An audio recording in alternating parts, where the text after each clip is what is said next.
Hey, good afternoon or good morning. Welcome to another installment of Gateless Live Webinar. I'm Dave Lopshire with Guaranteed Rate, and I am very excited that you've taken time out of your busy day to sit with us for a short amount of time. Okay, maybe a little more than a short amount of time because we got a lot of stuff to talk about today.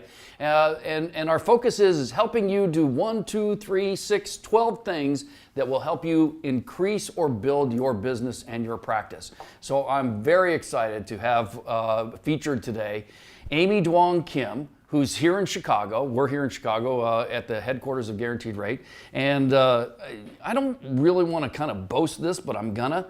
You pretty much own Chicago. I mean, you got this market down, man. So I'm excited that you're here. Welcome. Oh, thank you so much. I'm so excited to be here. So thank you for having me. And hopefully it'll be really great insights for everyone. So Amy and I are going to talk about business. We're going to talk a little bit about her and how she does things, and maybe that you can pick up a few things. You'll notice that we have a questions box there. So if you have a question as we go through this, just pop that question in the questions box. I'll do my best to get every question answered, but if we don't, we'll get back to you with the answers. We'll follow up with you, but please ask away if there's something that you want us to expand upon, or if there's anything else that we need to talk about. All right, let's get into Amy. So Amy, you have a very interesting background. This is not really what you chose to do. No. You went to school and got this big degree, and I wish I didn't. Yeah, Yes, exactly. So let's talk about what you did and then why you're now doing this 14 years later. So yes, I studied actuarial science at University of Illinois, Urbana-Champaign. I guess it's like one of the hardest degrees at U of I. I wish I didn't have to work so hard because I didn't use it anyways. So yeah, I went into actuarial consulting and I loved the analytics of it all. I just felt like I was always at a desk. I wasn't working in a team environment. I wasn't working with people. And it's a great career, but I just didn't think it was the right fit for me. I went off to interview. My brother, who's a realtor as well, he owned his own real estate company, which I then joined with him. Said, why don't you just sit for your license while you're interviewing and see where it goes? You never know. So I quit, I sat for my license. I already had a job lined up at Deloitte, and I got my license. I walked into my brother's office and someone walked in saying that they wanted to sell their house. So he was my first client. It was kind of crazy. And then it took 1 week. So I said, this is really easy. I'm just gonna keep on doing this. Obviously it's not. That's right, it's not easy, but the first one was good. The first one was good, and then it just sucked me in. And ever since then, I've been doing it, so. Got it. So that little cubicle at Deloitte's still sitting there waiting for you. Probably not. They probably found a more well-qualified person. That's right. Now, one of the things I love about what you're doing is that you have a really cool technological approach. But I'm going to peel back the technology for just a minute, and we'll talk more about you and your approaches and some of the things you do in business. One of the things that you said on your website, and you have the really cool introductory video, and there's a ton of information about you, and I think that's really very important. But one of the things that I focused in on is that your whole goal is to help a client find a place where they can grow their roots and expand their dreams, and that's your approach. So let's talk about that. Where did that come from? How did you determine that? What's your approach there? So I have a lot of mottos that I follow, and one of them is I try to treat every deal like it's my own. So I always put myself in that situation as a buyer or seller and really try to see it from their perspective. And we have this awesome opportunity to help buyers find where they're going to live, and it's a huge part of someone's life. I actually truly feel like I am part of their lives in that chapter that I'm helping them, so, and usually beyond. So yeah, I think it's a huge thing, and Compass really encompasses that with their own motto, saying we want to help everyone find their place in the world. So it's just, home is a really fantastic word, and we have the pleasure and honor to be able to help with that. Got it. All right, let's start first with your approach and how's your team set up. So I know that you let me see, 275 transactions, that's a lot of work. So obviously you've got some help. How's your team set up, and how did you build your team? Very organically. So because most of it is my family. So my brother and I, we had owned a brokerage before. Right. And then I work with my husband, and I work with my best friend as well. Nice.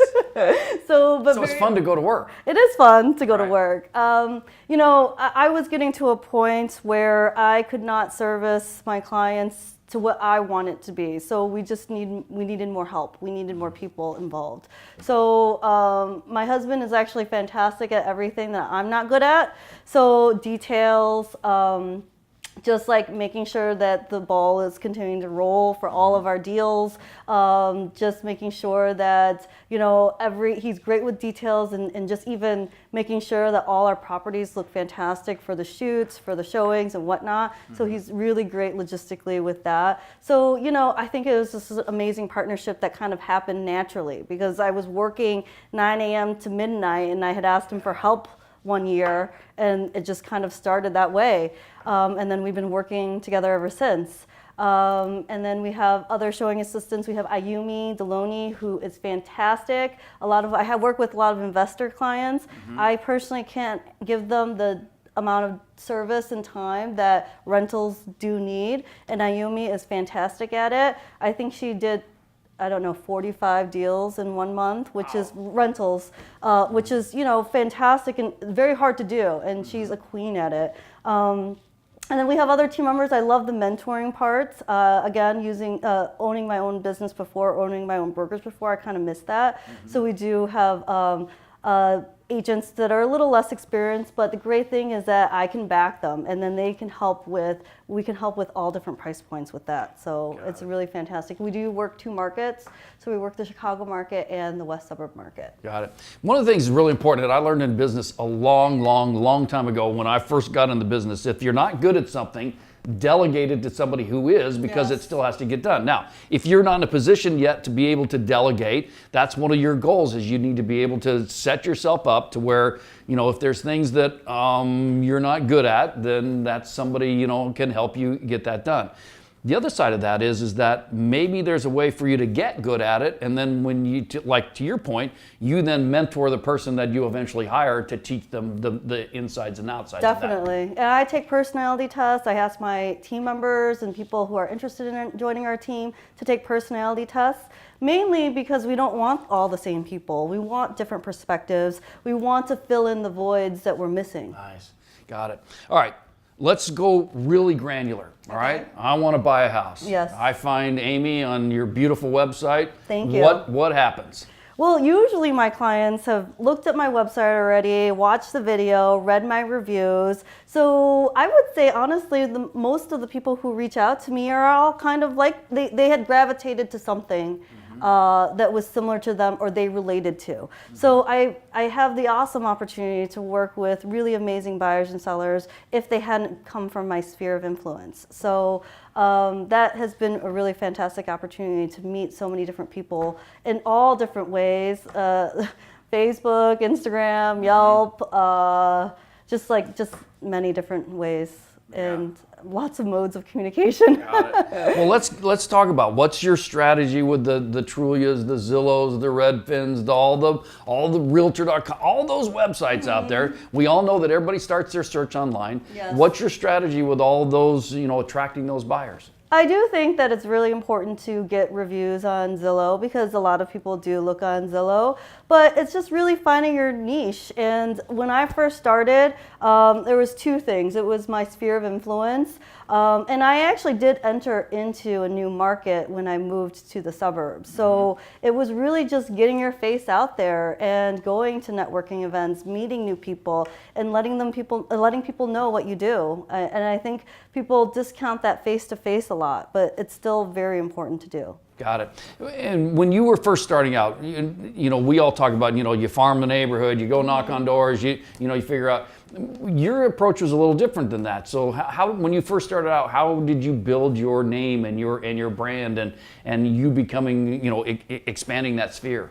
So, it's different now. So maybe there will be a new type of product out there now, but I was one of the first realtors on Yelp, so that was a really amazing opportunity. Now it's completely different. So again, finding that niche of the type of client that you want.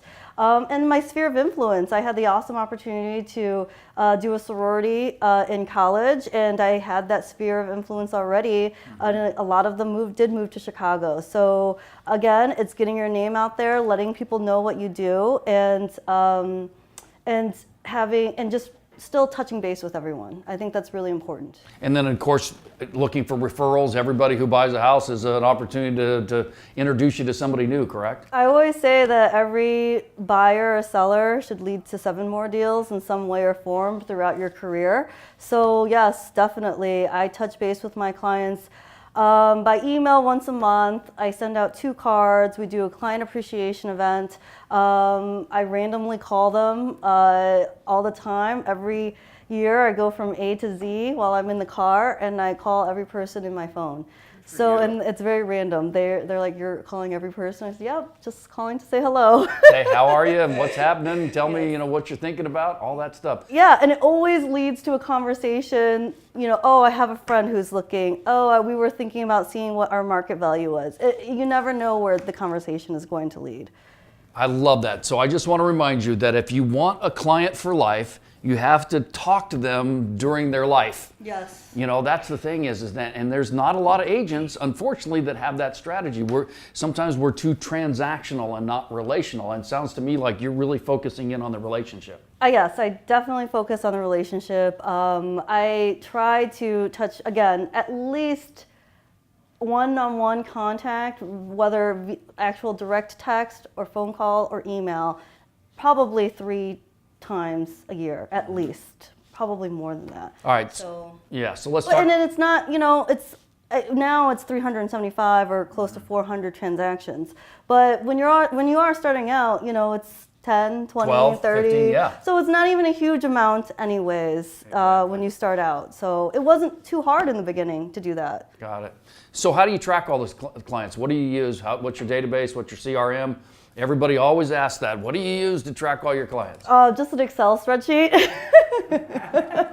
Well, I was an actuary. I love Excel. It works. I miss Excel. I was just talking to my sister, who she's a Six Sigma, and she was telling me about her models. Like, oh, I miss it. So yes, I just use an Excel spreadsheet. I just go down the list, and I see what's going on with my clients, and again, it's very random for them for me to reach out. But I find out if they've had a baby, they get married, if they started a business. It's a really great opportunity because we're still people.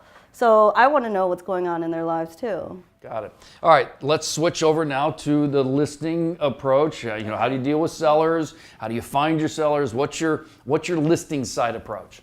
I think that because we have all this amazing technology just out there for realtors and through Compass, I really have gotten amazing opportunities to work with great sellers. I always try to approach listings as if when they actually go physically see it, it will be the second time seeing it. Mm-hmm. So I do love drone videos. I love virtual tours. We go crazy with still photography. I write descriptions as if they're stories. So I imagine walking through the place. It takes a very long time for this copy, but I imagine walking through the place and seeing what I see, seeing what I like. I always ask my clients actually what they liked about the property. So I highlight that into the listing as well, because there must be a reason why they had picked that property. Right. So that's always a key question, and everybody always skips it, and I always have them go back to answer it. I like that. That's cool. Yeah. Now, on your website, you have the virtual tours you mentioned. You probably take a lot more pictures than I've ever seen. There's a lot there. The thing that you told me is that you want them to feel like they've already walked through the property before they ever get there. Yes. I mean, I've had many times where people have gone through, I have a listing right now where the average time that someone has spent on that listing is 14 minutes. I mean, that is a long time for someone to look at a listing. So they are going through and delving down to looking at the virtual tour, looking at the dimensions. And again, a lot of people are looking at their search on their phone and at night. So they're not going to try to talk to anybody, but I want to get all the information out there so they can get all their questions answered at least virtually. Got it. What about your listing presentation? Obviously, that's got to be a pretty dynamic listing presentation when you show the prospective seller all of these things. But what's your approach on your listing presentation? It's really data heavy, actually. So my average market time compared to the market, how many listings I've had compared to the industry. You know, again, like where we are in marketing. So we do a lot of social media. For example, if we do have a Lincoln Park townhouse, I will do direct boost marketing to the Lincoln Park, River North, Gold Coast area at the 25 to 35-year-old price point, age bracket.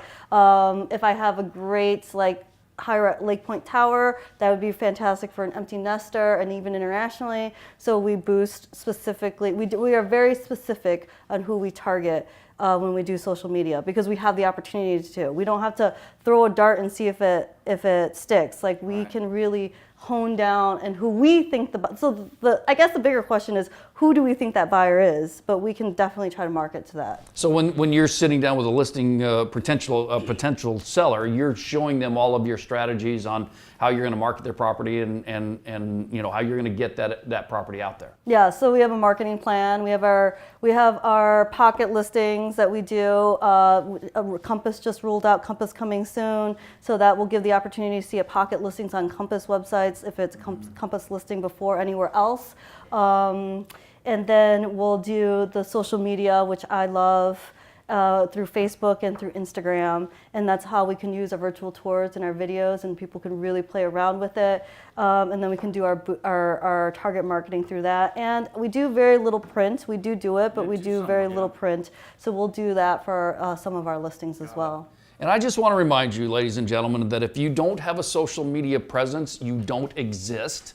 So social media is critical. You do a lot of it. Do you have a person that handles your social media, or are you intricately involved in that? Yeah, so two of my team members do work on it, but I love doing it too. So I will do Insta stories. I'll have to admit, I'm not as organized as some of my colleagues are in Insta stories, but it's fun, you know, it's fun to share beautiful listings, and it's fun to share the moment of a closing with people. So yeah, you know, people, the great thing is everyone loves real estate already. So it's not really that hard to get content for it when people are already looking for it. So, because everyone loves beautiful houses and everybody loves looking at people being happy with their new place, with their new keys. Right. Love that stuff. I still get excited when we see that the keys go across the table at the closing table, you know, and I've been involved in that transaction. I still get extremely excited about that. A little emotional sometimes because you watch, it's so exciting. Yes. Now, one of the things that we were talking about with social media, there's a lot of stuff out there. Do you ever do like Facebook Live or any of those things? Yeah, I'll do Facebook Live for my listings, if we're having an event, if we'll do open houses. We try to post, I don't know, at least once a day, if not twice a day. So I do separate business and personal. Good. Just because I think my friends probably, and if some of them are registered on the webinar, I'm sure you get a little sick of my real estate. So, and I do have two adorable kids that, you know, I'd rather have that on my personal than on work, or share the two. I think that's a very, very, very smart strategy. Absolutely. All right. While we're on the topic of marketing, obviously we talked about social media. What else are you doing? A little bit of print you mentioned, but what's your main focus other than the social media? Just going back to my database. I mean, I get a lot of referrals, a lot of repeat business. I'm working with a client currently. We're on our, I don't know, 6th or 7th deal. I have someone who we're on their 4th deal. So a lot of my clients, so 30% of my business is investment properties. So it's not necessarily they're upgrading, but they're looking for opportunities for multi-units, good rate of return, things like that. And Chicago is one of the most affordable cities in the world, actually. The UBS Bubble Index just came out with that. So it's a really fantastic opportunity for people to own a little piece of their own property if they can't do it in other metropolitan areas. Got it. One of the things I want to explore with you, and you've actually done this, okay? So I ask a real estate agent on these interviews sometimes, if I completely took you out of Chicago, and I put you in Missoula, Montana, not a beautiful place, by the way, and I said, all right, Amy, here's your market. What do you do? Well, you did this. Yeah, I did do this. Honestly, I was a little, I don't know, I guess, big-headed. That I thought, oh, I'll just move to the suburbs and it'll be easy. I'll just get a ton of business. But it definitely was not like that. It was starting over because no one knows me. That's fine and that's normal. So and I still do it now in my own Chicago business, as I try to just go back to the basics. And I hope that I'm providing the same service that I did the first day I became a realtor, where you have that drive, where you want to just over-service your clients to make sure that they are super satisfied with the work that you've done for them. So I just continue to do what I was doing from day one. So, and again, it goes back to that face-to-face. You can have as much social media, you can have 20,000 followers, but I think that face-to-face and that one-on-one plays a huge part. So, just get out there in a new neighborhood, in a new town, and meet new people, and, it will happen. So again, I'm very, like you said, very relationship-driven, and that's how I started in Chicago. So if I had to, when we have those, snowy days in Chicago, I always think about moving to California. And if I had to start all over, I would do exactly the same that I did from the day one here, which is, who do I know in this town? Let me start hanging out with those people. Let me grow my sphere of influence, and let's see where it goes. One of my mentors a long time ago taught me this line: who do they know who I need to know, right? Every time you look at somebody, who do they know who I need to know? Yes. And so I love that approach, right? Yeah, and don't be the smartest person in the room. That's a big thing. That's true. That's true. I've learned so much from my own clients. It's been actually awesome because a lot of them are entrepreneurs themselves. So, we are selling a product, and we are selling a service. So it's really fantastic to kind of learn different types of marketing. Yeah, here at Guaranteed Rate, we talk about the fact that our three components is we provide a great value, and we're going to make a great experience using our technology, and we're going to make sure that we overserve and take care of all of our clients' needs. Same thing that you're doing. Yes. And I want to bring the technology component because I kind of pushed it away for a little while, but the technology in your arena is amazing. Oh, yeah. All right, so let's talk about how you're using technology. We talked a little bit about your website. What else are you doing with technology? Well, I think I have a really interesting perspective on real estate only because I have such an analytical background. So looking at the analytics is really important to me. So whether it's for a specific listing or for my own marketing, I think it's really important. And the great thing, like if you do a Facebook post, a boost, you can see how many people who've clicked on it. You can see, how many people have, how long they've, I think that you can see how long they've been there. You could do test marketing. You could do it for different areas. I even did a test marketing where I had a close-up photo versus a photo that was further away to see which one people would gravitate towards. So you really could play around. It's super affordable too. You could spend $20 on each of them, and you can really get some really great results. So you don't have to spend thousands of dollars. And when I first started out, I didn't want to spend any money. So it was a really great opportunity to do that. Right. And to practice and to test out and see what works. But you do have to look at the analytics. It only matters if you look at that. Got it. Now these virtual tours are very cool. Yes. They got to be expensive. I don't know. I don't pay attention to the bill. But because you got to spend money to make money, right? Yes. Right. Yes. What's your return on the investment there? It's got to be. I don't want to lead you here. Yes. But it's got to be amazing. Well, I'm saying I'm so analytical. I haven't even calculated the return on investment on that. But I will say it will help with listings and selling them. And on top of that, there have been so many times where I've actually gotten more listings because of it. Right. So actually, that's probably the biggest thing. Of course, we having all these beautiful medias and forms of medias is great. But a buyer is savvy now. All the information is out there. It's going to come down to price and how we can negotiate, and if both the buyer and seller can come to terms. But a lot of the media has just turned into more business. So it's just another way, if anything, two ways to market the listing and to market yourself and what you can provide to your client. Got it. 400 transactions. That's a lot of transactions, all right? Yeah. How involved are you in each one of those transactions? So my team will have their own listings, and I will see it like an overhead view. But overall, pretty much every single one I would have touched and talked about and discussed and see how I could help in any way. But yeah, overall, I mean, I would say 90% was a lot of me on a day-to-day basis. And I think that's really critical. And the reason that I brought that up is because the fact that is that you have set up and mentored your team, kind of going with the approach of the Amy way, so to speak, Yes.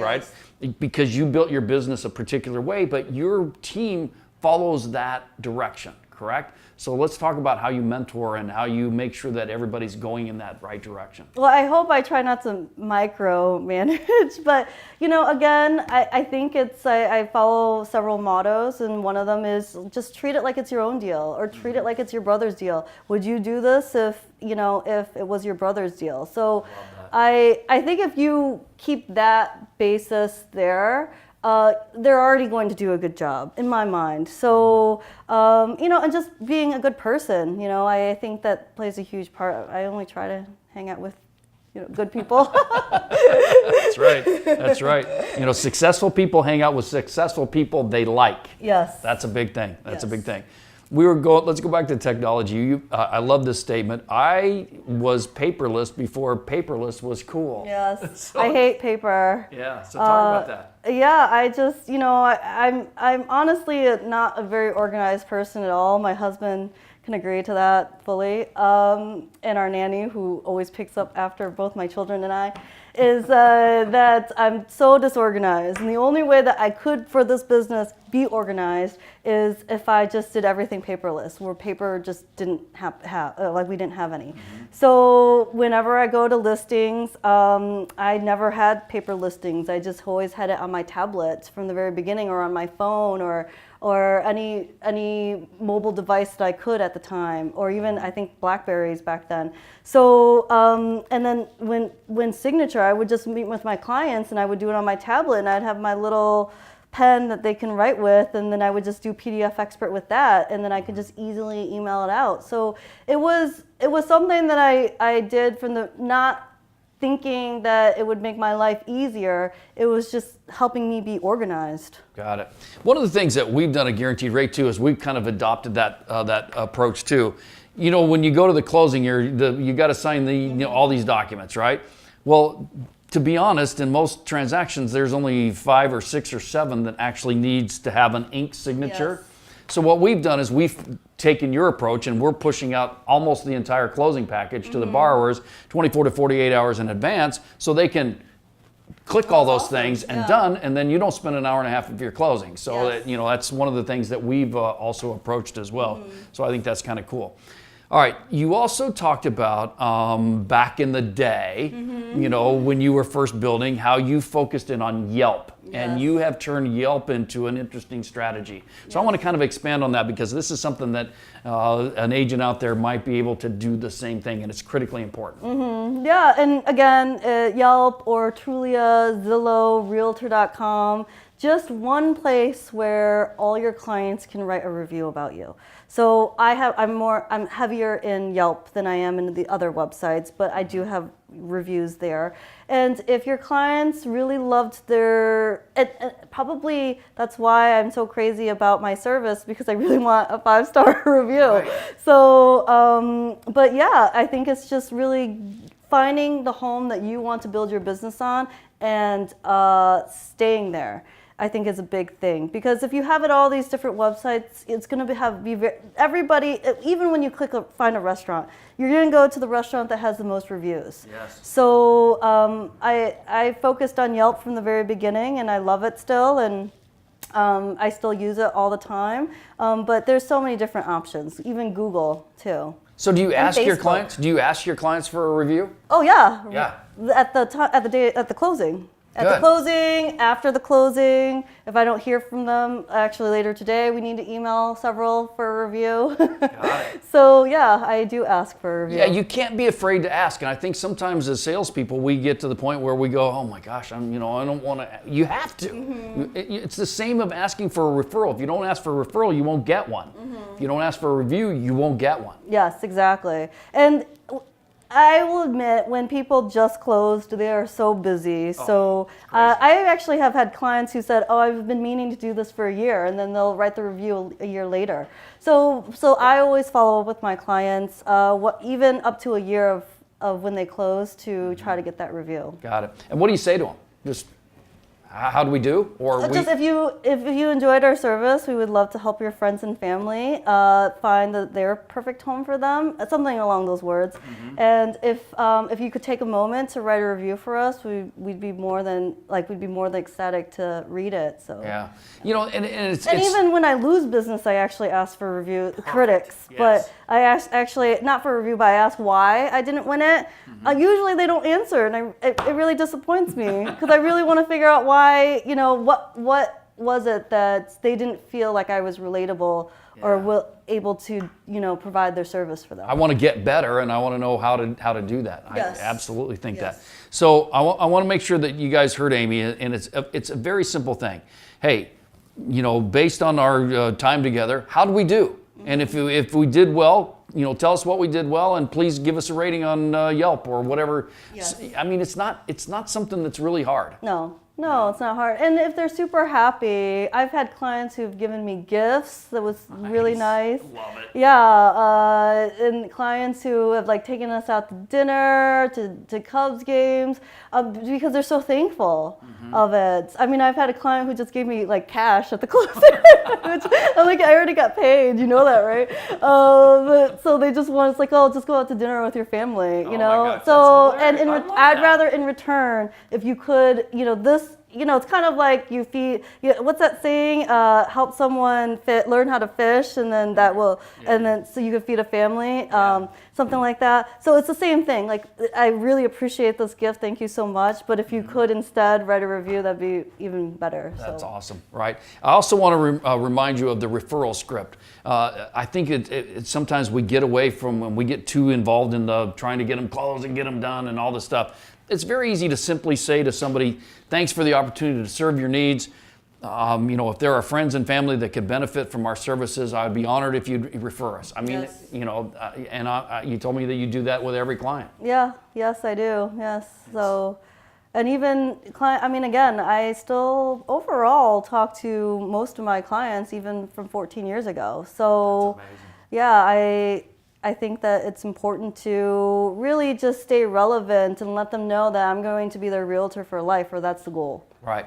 Now, we were talking about marketing, and you use an Excel spreadsheet, but Yes. do you send your clients information? Do you email them? Do you don't do a lot of print, but what kind of marketing do you do with your past client database? So we have a monthly newsletter, so we do the monthly newsletters.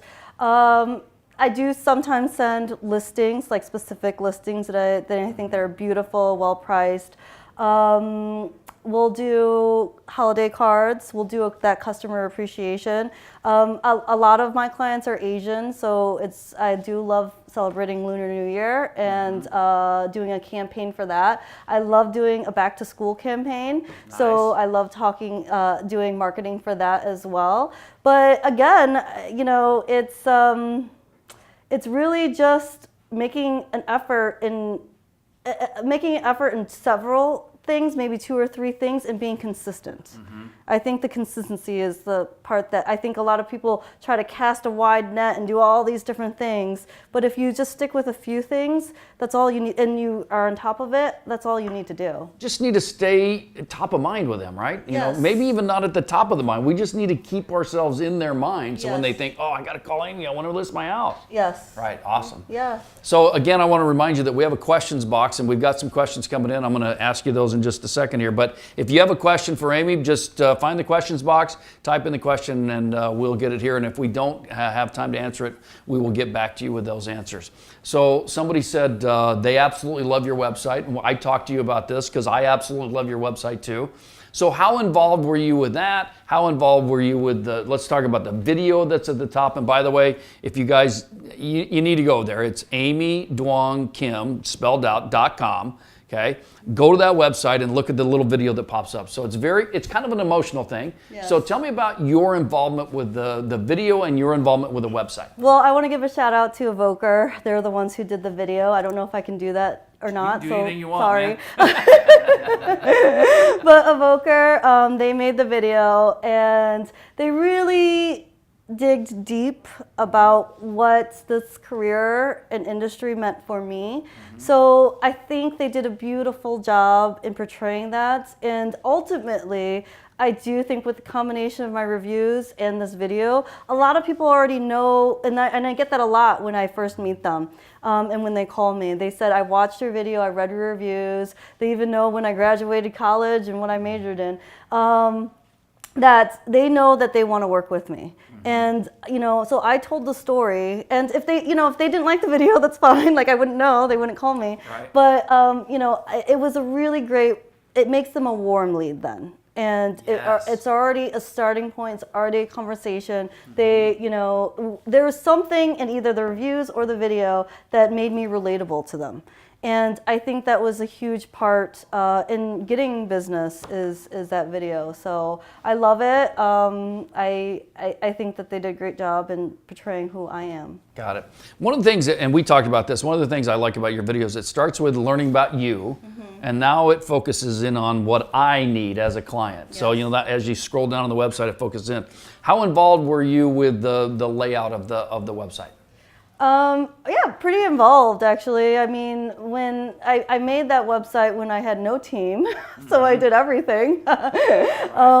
And because actually our team is pretty, like within the last 2 years. So, but prior to that, it was all me really.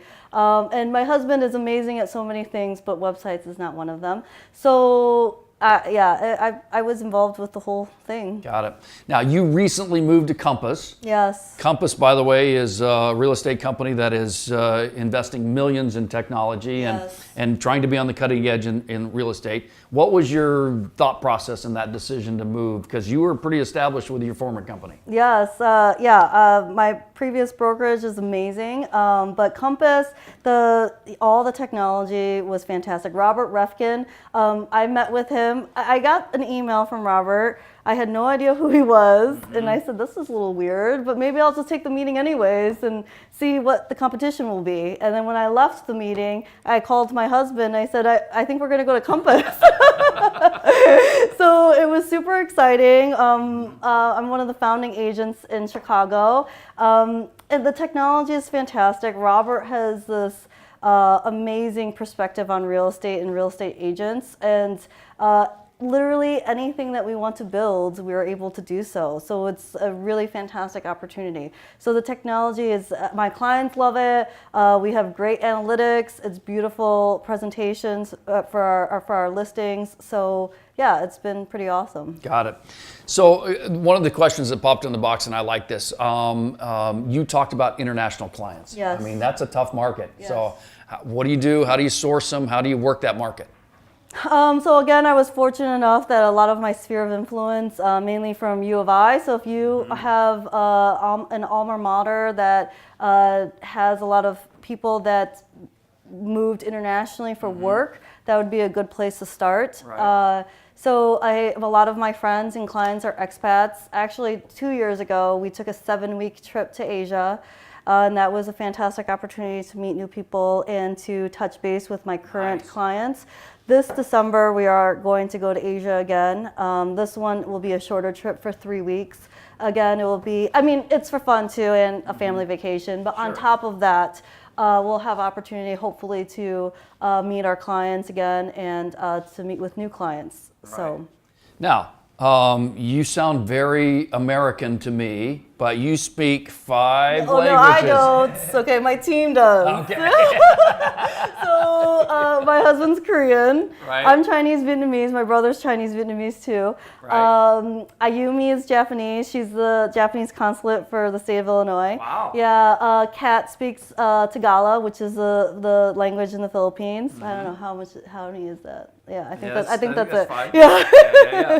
Yeah. So it wasn't the intent, but I love the fact that we're kind of a one-stop shop for Asian countries. Nice. And, we can really assist on, all these different countries. I think a lot of people focus on, I got to get Chinese buyers. The Chinese buyers are going to be purchasing. And they do. It is true. But these other countries are definitely investing in the U.S. And my referral business actually has been really fantastic. Last year, we did $10 million in referrals. I think we're probably on that range this year as well. That's amazing. So is that a focus, or obviously, you work on it when you go on your vacations, but is that something that you really are trying to build? I think expansion is always something that we work on. I think expansion in Chicago, in the west suburbs, and in international business. I suppose when you say that you work with international clients, it sounds glamorous to people, but it's not. It's hard. You have to speak to them at midnight because that would be 12 p.m. You have to speak to them at 8 p.m. to 2 a.m. Because that is the working hours for them. In the Asian market. I mean, if you do Middle East would be, their hours. In UK, if you do a lot of London work, that would be 7-hour difference. So, you're working essentially 2 full-time jobs. So there was a point in my career where 30% of my clients were international and I wasn't sleeping at all. So, you kind of have to have that work-life balance or else you'll get burnt out. But it's fun, it's a different. They're looking for different things. The return on investment is going to be important. New construction, so knowing about new construction is important. And knowing that Chicago may not be the right fit for everyone. So having partners in other metropolitan cities is really great too. So yes. Work the referral network. Sure. Yeah, working the referral network. Because cool. you again, we're going back to doing what's best for the client, and Chicago may not always be that. So it could be in other markets. All right, so speaking of sleep, and I always ask agents this, people are on, one of those websites looking for a house at 3 o'clock in the morning. Yes. And they call expecting to find somebody to answer the phone. How do you guys handle those? Well, I used to just pick up the phone. And then they would even say, I didn't expect you to answer your phone. Right. But now that I have children, I don't do that because I literally have to have energy for them too. But I mean, when I first started out, I always answered my phone. And I always was available. Everyone said that I was the best girlfriend in the world because Howard got to golf all the time. So I got it. So how do you handle them now? Obviously, you get a voicemail. So what's your strategy for? Yeah, I think I don't think that they even had the expectation that I would be picking up the phone. So I would call the next business day. We would discuss, and I always say that I'm available. Unfortunately, I have 20 ways of people to contact me because in Asia they use different apps. They don't have. They won't use your regular phone. They'll use Kakao Talk, WhatsApp, WeChat, things like that. So I have all those things. And I have Facebook and Instagram and regular text and Google Voice, and then Compass has their own. So, and that's a lot of noise as well. So I think time management plays a huge part, is to check all these things every 2 to 3 hours and then answer all those questions. But really, a lot of my time is focus right now, at least, is focus on getting the listing sold and working with my current active buyers. Got it. All right. What's the technology you can't live without? What do you have to do technologically to continue to build your business? Other than your Excel spreadsheet. Yeah, I don't know. They're all equally important.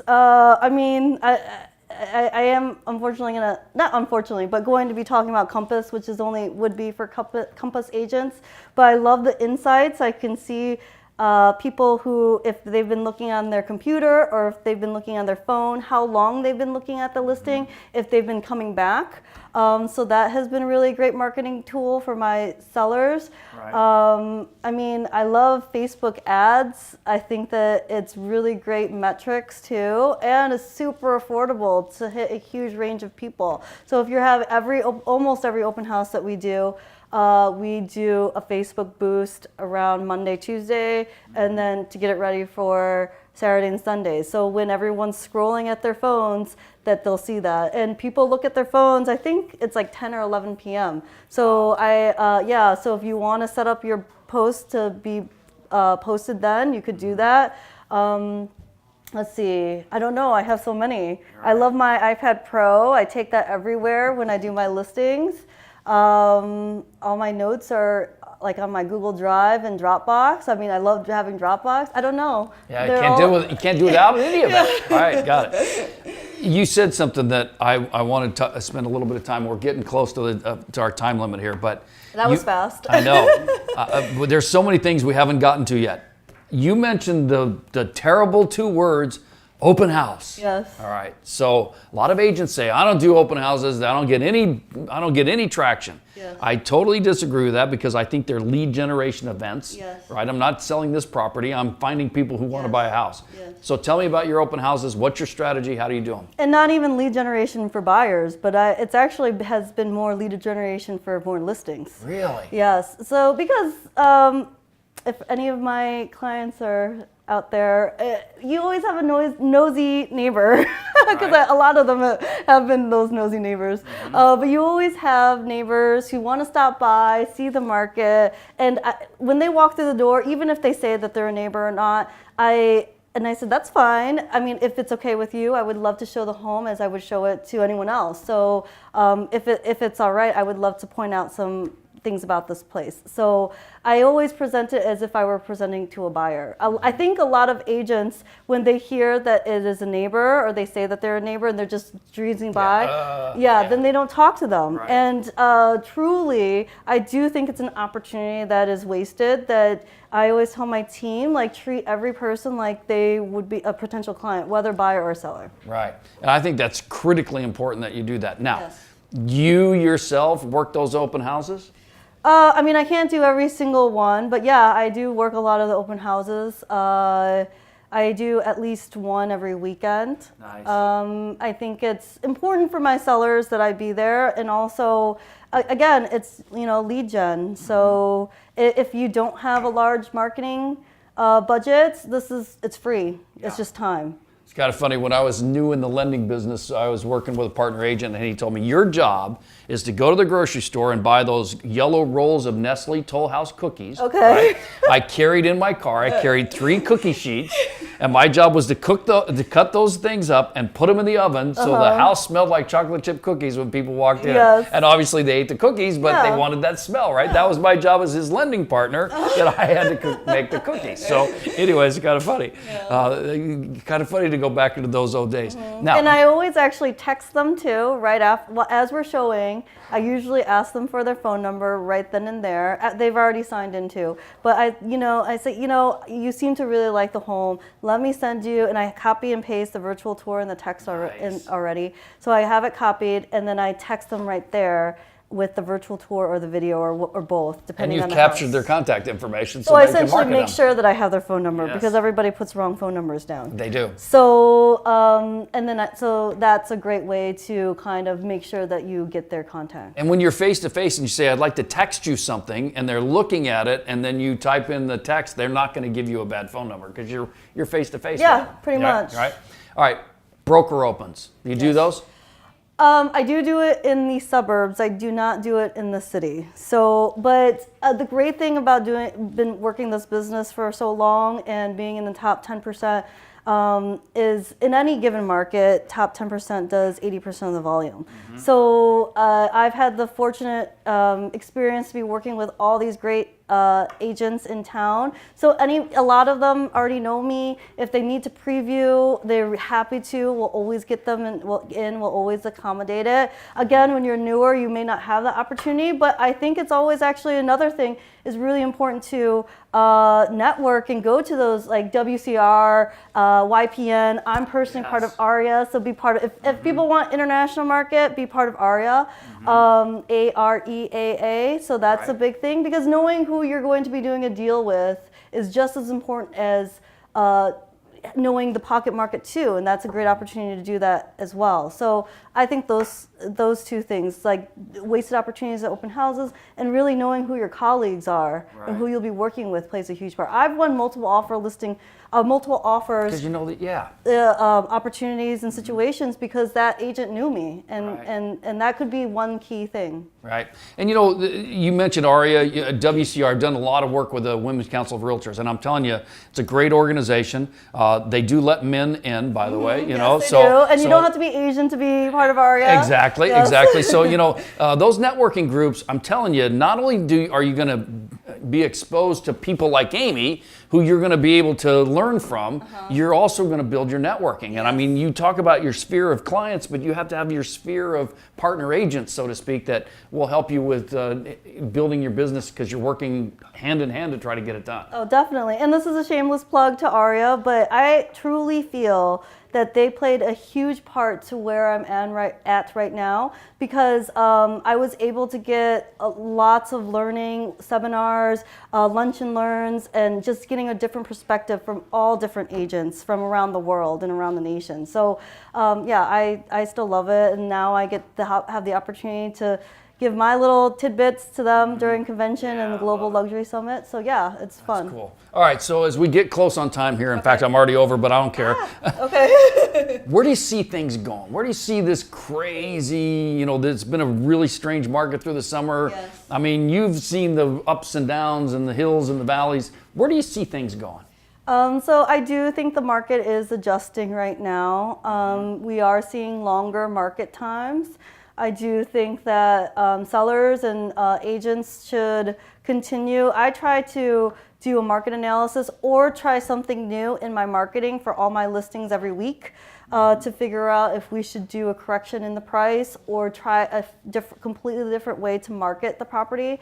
So yeah, so unfortunately I do think that we've seen increase in prices for quite some time, and we're going to see an adjustment. But that doesn't mean like a huge recession. Right. It just means an adjustment, because the thing is that I don't know, I could talk about this all day because I love this part, but that we don't have a lot of inventory that's getting built. The only thing that's getting built is luxury. So we don't have a lot of inventory getting built at the 2-bedroom, 2-bath market. Right. So yeah, it's still going to be strong. It's just going to plateau for a little bit. And you mentioned being built. You've got your existing homes in the luxury market. There's a lot of inventory of that, but you mentioned underneath the luxury market, tough inventory. Mm-hmm. Talk about new construction. You also work new construction. What's your strategy there? Price per square foot for my investor clients, they care about the price per square foot. So we have had the opportunity to be part of the initial phases of a lot of new developments. So they were able to get the great pricing for that. But again, it's just learning your market, learning what inventory is out there. Always go to new construction. They always have a new construction party. And again, just knowing what's out there plays a huge part, because every new construction is going to do a pocket market first. Right. So before it gets to the general public. Yes. So you to really be part of the new construction and know about it is just kind of digging in more and doing their own research. Just get the newspaper. A lot of my clients, they're going to market to the consumer first before to the agent community. So picking up the Chicago Tribune and seeing all that stuff. Got it. All right, last thing I want to talk about. You have a great partnership with your lender. Yes. Okay. Who happens to be with a guaranteed rate. Yes. But I know that you have some certain expectations. What's your partnership with your lender? How do you set up your team? How do you set up that partnership? How do you manage that process? So what I love, can I say his name? Absolutely. Okay. So what I love about Dean Blamis, is that once I get the executed contract to him, it's kind of like a relay race. he's going to make sure that he's going to do his job and he's going to do a great job at it. So it gives me the time and the opportunity to continue to build my pipeline and to service other clients. So I always tell my clients, you're going to be in fantastic hands with Dean. So from now, execute a contract to close time. Just work closely with him and his team and to make sure that your financing will go through. And I mean, some of my clients even say, oh, I haven't talked to you in a month and we were talking every day. And I always say, yeah, this is kind of how it always is, but don't hesitate to reach out whenever you need to. So yeah, I think having a great partnership is key to growing your business. Got it.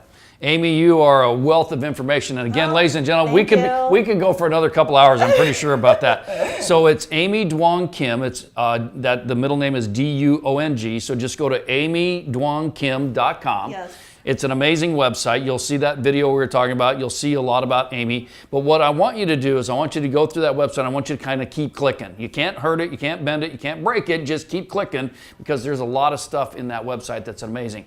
But more importantly, I think the team behind that website is what really makes a difference for you, right? Yes, definitely, definitely. And you could go to Duong Kim Global. It will go to the same website for any of my team members as well. So, and we're up for Chicago Agent Magazine new website. So don't forget to vote. Vote. All right, cool. All right, awesome. All right, well, thank you everybody for joining. And again, we'll have this recorded. We're also going to extract some snippets from it, so that will be kind of fun. Amy's been a guest on Gateless before and has really helped us teach and carry the message of how we get better at what we do every day. So we really appreciate you coming in. It's been a very fun hour. Yes, thank you so much. All right, thanks for joining everybody on behalf of all of us here at Guaranteed Rate. And of course, Amy, thanks for joining us on Gateless Live. And again, we are so excited to be a partner with you. We're so excited that you've chosen to come and look for opportunities to make and get better at what you do. So thanks everybody. I'm Dave Lopshire on behalf of all of us here. Have a great day.